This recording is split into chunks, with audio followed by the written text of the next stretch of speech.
Your health. It's the most important thing in the world and the one thing most of us take for granted. You never know when it's going to fail you, but one thing is for sure, the best way to protect your health is to be well informed. Welcome to Your Health Matters. I'm Peggy Pico. Mental illness, it's one of those subjects that can be uncomfortable to talk about and sometimes makes you want to look the other way and ignore it. But the reality is mental illness affects 1 in 4 American adults.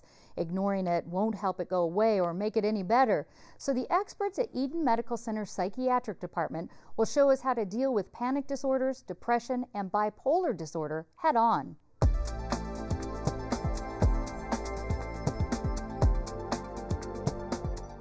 Feeling worried or nervous is a normal part of everyday life. Everyone frets or feels anxious from time to time, but overwhelming anxiety that interferes with daily life is not normal. The feeling is terrifying, the sensation of the world caving in on you, shortness of breath, a tightness in your chest, and an overwhelming sense of dread. They are debilitating to those who suffer from them, but often these are just symptoms to a more serious underlying problem. Anxiety disorder is a group of disorders. It includes many different disorders which have a common denominator, anxiety. And panic attack is a condition that people experience when they feel acute fear. They feel like they're losing control, feel like losing their mind. People who suffer from anxiety can have very real physical and emotional symptoms. They can be all the more confusing for someone who doesn't realize they have a panic disorder or end up in the ER believing they are having a heart attack. But it's that visit that can lead to the diagnosis and ultimately to learning how to combat another attack. In ER, they usually have many different tests. The patients have physical exam, electrocardiogram, different kind of tests. And most of the time, pretty quickly, it can be ruled out. And the patients sometimes or oftentimes sent to psychiatric services for further workup and stabilization, treatment and stabilization. Anxiety and panic disorder are actually very common conditions affecting both men and women. Unfortunately, there is still a very negative stigma attached to it, causing those who suffer from it to decide to suffer in silence rather than to get help. But ignoring it can plummet panic patients deeper into depression. Usually, in a classical picture of panic disorder, people have at least one panic attack. Then they have a fear about having another panic attack.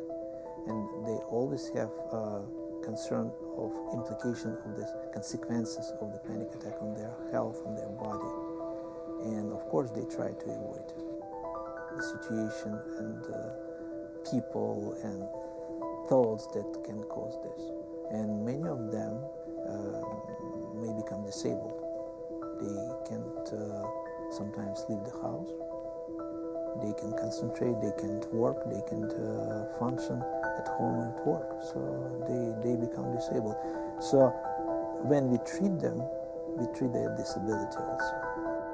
But with treatment and a clearer understanding of their condition, anxiety patients can learn how to recognize their triggers and work toward healing themselves. I have patients who are cured successfully, and some patients unfortunately are not cured completely, but they are helped and they sort of found a way how to deal with this.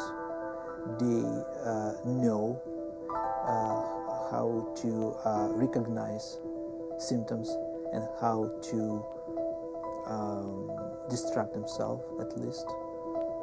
That's what we do in our outpatient practice and in the hospital. They were taught, they learned how to get out of this panic situation. And if it happens again, they just know how to meet it. Dr. Akbar Gilani from Psychiatric Services at Eden Medical Center joins us with some great information on how to handle some of these mental health issues. Thanks so much for being here.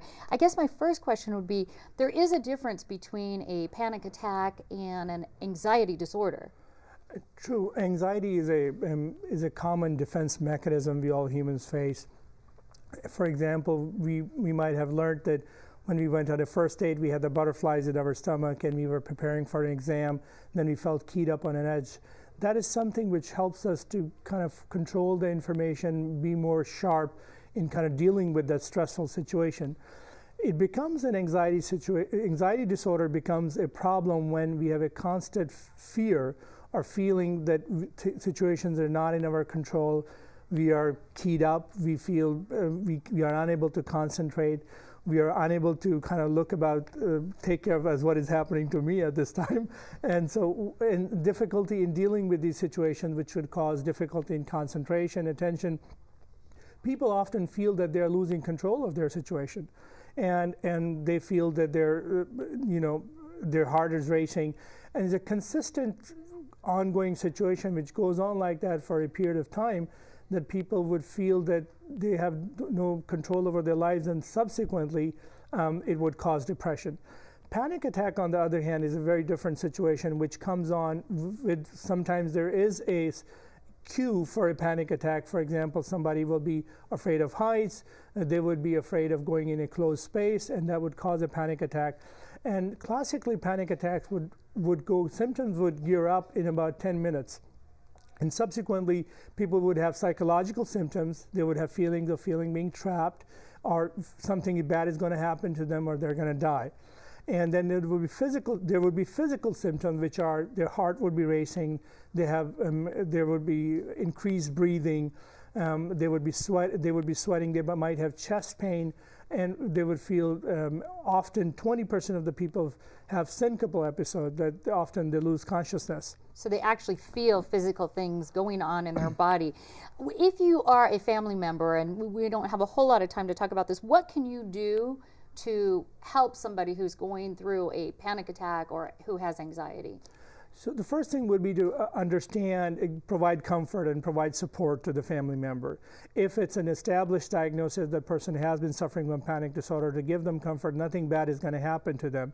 If the attack is happening for the first time, to go see our primary care physician to rule out any of the medical conditions which could be a reason for concern for many patients who are going through a panic attack. For example, many of them would feel that they have a heart attack, or they have a breathing problem, lung problem they're going through. So start with the primary physician. So that is some great advice.